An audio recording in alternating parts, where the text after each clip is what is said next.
Ninja Gaiden 4 is finally upon us. It's honestly a series I did not think was going to get revived. I would always talk with my friends like, dude, they need another Ninja Gaiden. We got to get Ninja Gaiden 4 on like Unreal Engine 5 or something. And of course, they announced this year that we're going to get a Ninja Gaiden 4, and they shadow dropped a remake of Ninja Gaiden 2. So there's probably a lot of new people, new fans getting into the series and going through the first 3 games. And this video, I wanted to focus on Ninja Gaiden 3, the very controversial one that I just played and was actually pretty surprised by in a lot of good and bad ways. So real quick, I want to recap my Ninja Gaiden experience. A couple of years ago, I played Ninja Gaiden 1 and I loved it. It was a very different type of challenge to the action games I was used to. I'm a big Souls fan. I just love challenging action games in general. And this was like really fast. You have to be on your toes the whole time. You have to learn combos, and it was just really fun. And I really appreciated the first game, and I didn't think anything was going to beat it as my favorite.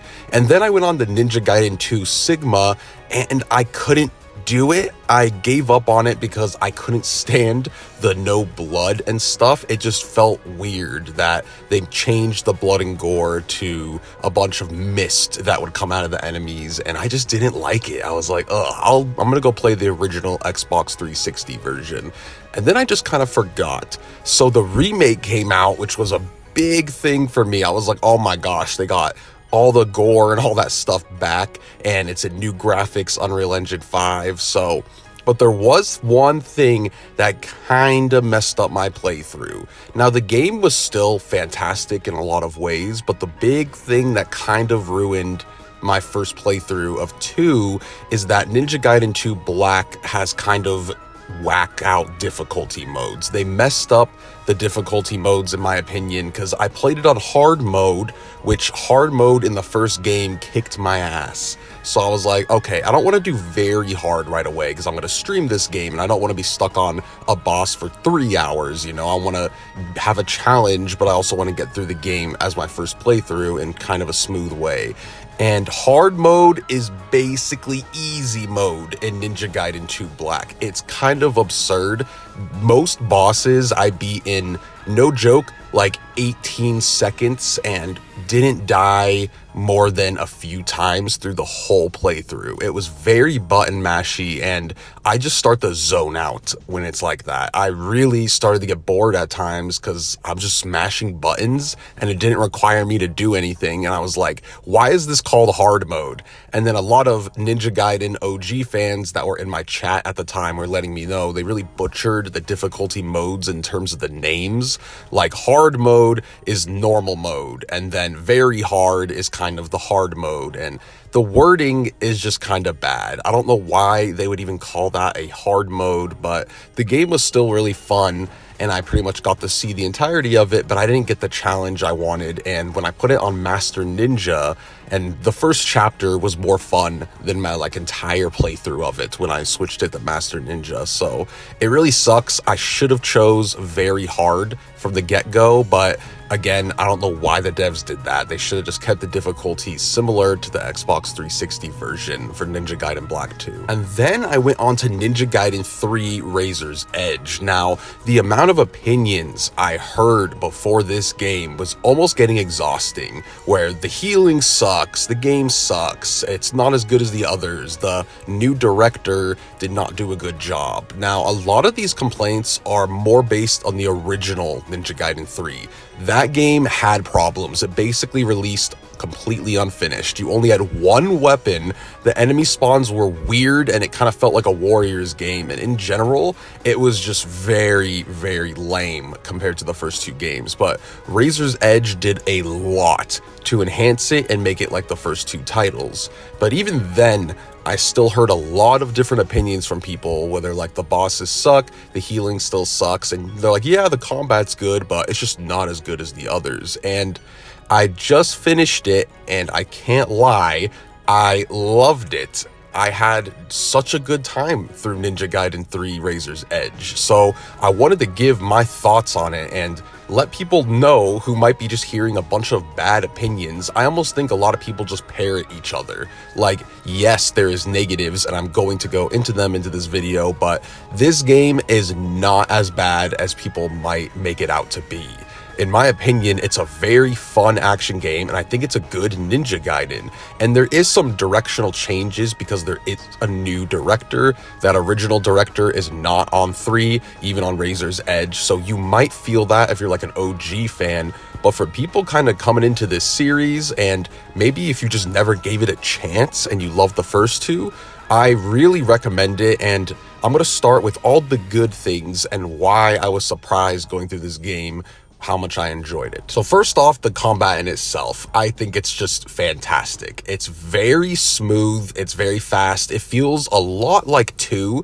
I almost feel in some regards it's faster than 2. Now again, I only played Ninja Gaiden 2 Black, and I don't know why, but to me, when I would switch over between the games, it genuinely felt like 3 is faster, or almost a bit more responsive. And it wasn't like 2 wasn't responsive, but whether it's the new engine 2 Black is on, or something like that, 3 is just very snappy. And in general, the combos looked so smooth, and the takedowns are just disgusting. Like, you will dismember everybody around you, and when you do, the takedowns are just really fun to watch.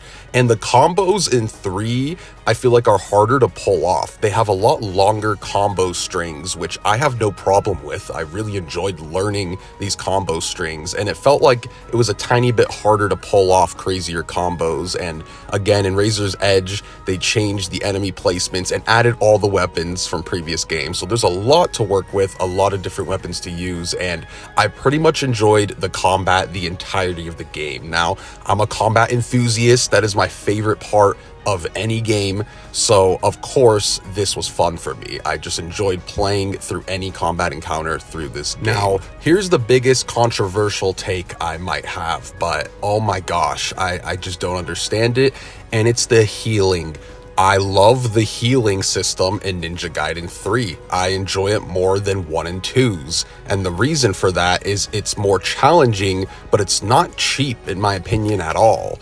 So in 1 and 2, you have healing items, which you pause the game and you heal yourself up with an item, which it's very fast. Don't get me wrong. It doesn't really stall the combat flow or anything like that, but still you're pausing your screen, and I don't like doing that in a fast-paced action game. It stalls the combat a little bit and breaks up the consistency, even with how fast it is. And in general, there were times where it's like, I'm about to lose on a boss fair and square, but I pause my game and heal myself to full HP with an item. And then you'd go to shops and be able to restock on heals. And I just felt like it was kind of lame at times. Like, I know I'm a little bit of a masochist with these games, but at the same time, again, it just felt lame.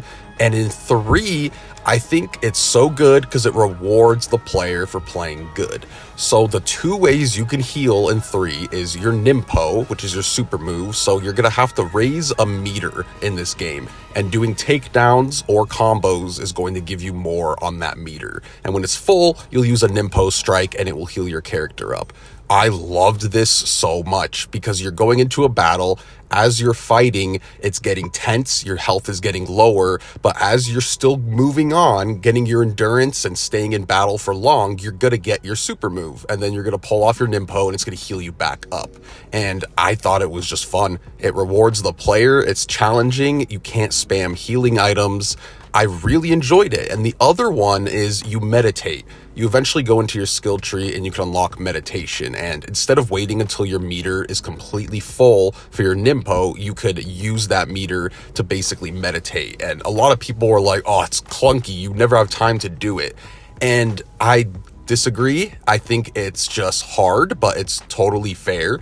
Like, as you'll see in this boss, I found an opening to meditate real quick, and you can dodge out of it so quickly, basically instantly. So you can totally get meditation off in the middle of these fast-paced battles. You just have to find your opening. So I love this system. I think it's really fun. It rewards the player, and they don't let you basically spam heals to keep yourself alive. So it just brought more intensity to the game. And the one slight problem it might bring for boss fights in particular particular is it's really hard to get a Nimpo during a boss. You're pretty much going to have to meditate.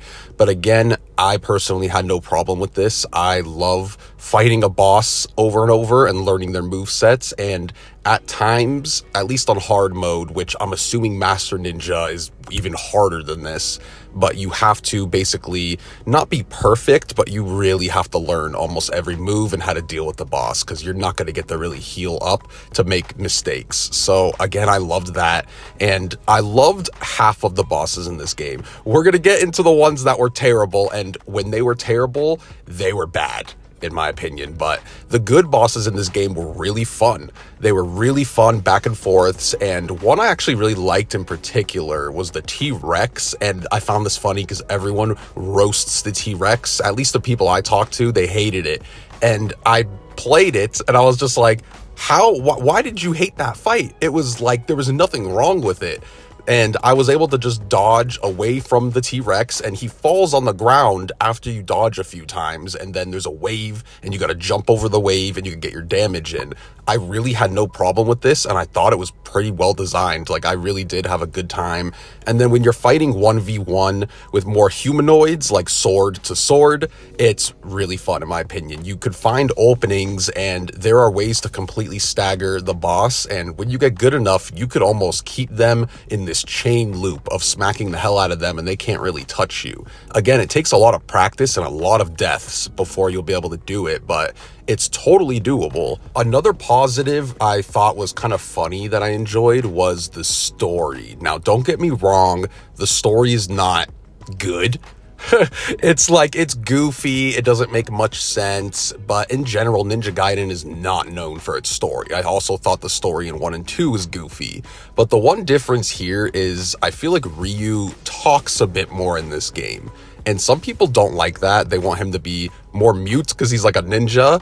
But I kind of liked that he spoke more and gave more opinions through this game. It kind of just made him feel more like a character rather than just a ninja, right? Like, I connected with Ryu a bit more in this game than the other two, and it's just because he goes through a few more arcs where he's talking a bit more and shows that he cares about certain characters around him. So the story was totally goofy. It doesn't make much sense. It even started feeling like a JRPG at the end, which maybe that's why I liked it, because I love JRPGs. I love the craziness that comes with them. So there's definitely some JRPG-esque scenes in this game, but I found that to just kind of add some extra fun for me. Again, I was either laughing or it was just interesting watching Ryu interact with certain characters. So those are the main reasons why I had fun. And just in general, I finished the game and I had a blast. It really was a fun time. Now, I am going to go over the negatives, and these sections did suck. Like, they weren't just kind of nitpicks, like these sections were terrible. One of them is the new way you like climb walls. I hated it every time. You'll basically land on a wall and click L1, R1, L1, R1, and have to kind of dodge side to side to not get hit off the wall. And it's just kind of a bad QTE. It always felt clunky, it was never fun, and it was overused way too much. They could have just removed this from the game, and it honestly would have made it a little bit better. So I never really liked those, although the skydiving was fun. I liked jumping off the buildings, and you're able to kind of skydive and take out enemies. That was cool. That was a good job. But yeah, the climbing the wall sections were just dumb. And there was a little bit too many QTE type sections in general in the game. I didn't really like that. The next negative is the kind of enemy spawns and levels. I think Ninja Gaiden 1 and 2 did better with their levels overall. There was more enemy variety and just better ways they kind of placed the enemies through the levels. In Ninja Gaiden 3, you will start to catch on that almost every area will have a few rocket launcher guys in the distance and then a bunch of ninjas in front of you that you gotta fight. So make sure you take out the bazooka guys. And oh my gosh, it got old after going into every area and I'm starting to fight and I just get hit with a rocket in my butt cheeks. I'm like, okay, dude, I get it. You want to have ranged enemies while I'm fighting normal enemies, but it was almost too much at times. And I just felt like the enemy variety was better in the first two than this game. One of the other big negatives were some of the boss fights. Now, again, I loved a good amount of boss fights in this game, but when they were bad, they were pretty bad. And it wasn't that they're necessarily unfair, they just were not good difficulty, in my opinion. It was kind of like difficulty that is just tedious and annoying compared to fun challenge. And one of the biggest examples was this tank, which is the first boss in the game. Oh my lord, this is basically how it went for me every single time for the first 60 rounds of fighting this thing. No! Hayabusa, respond! No! Hayabusa!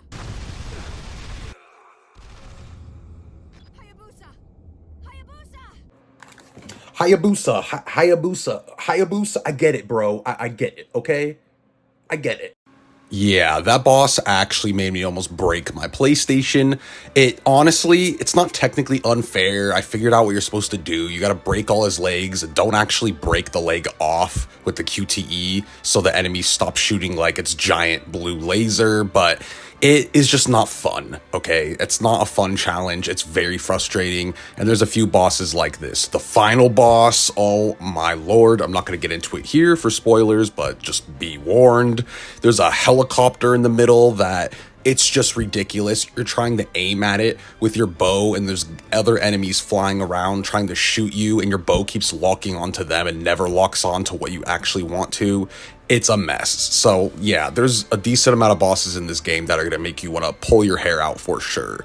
But again, there is some ones that I really enjoyed, and when it's good, it's good. But in general, this game I had more fun than problems with. And again, the Razor's Edge version is the one you need to play. Do not play the original 3. This version is much better. But yeah, I couldn't wait to make this video because I was actually shocked at the amount of negative opinions I heard before this game, and it reminded me, don't just listen to people's opinions, play something for yourself. And that's why I always like to do that, because I'm happy I played this game. It was genuinely a blast. And if you're a Ninja Gaiden fan and you never wanted to try it because of either bad opinions or you just haven't yet, I really suggest trying it. If you're a new fan going through the series and you want to play like 1, 2, and 3, definitely don't skip out on 3. You might enjoy it just as much as I did. But yeah, I hope you guys enjoyed this Ninja Gaiden 3 review, letting you know some details about it to see if you want to play it in this current year, especially before Ninja Gaiden 4 releases. And yeah, I hope you guys have a fantastic day. Let me know down in the comments your opinions. Do you think I'm wrong? Do you absolutely hate this game? Do you actually think it's kind of underrated and you enjoy it? Let me know. I love to have these discussions. So I'll see you guys in the next video. Have a great day and peace out.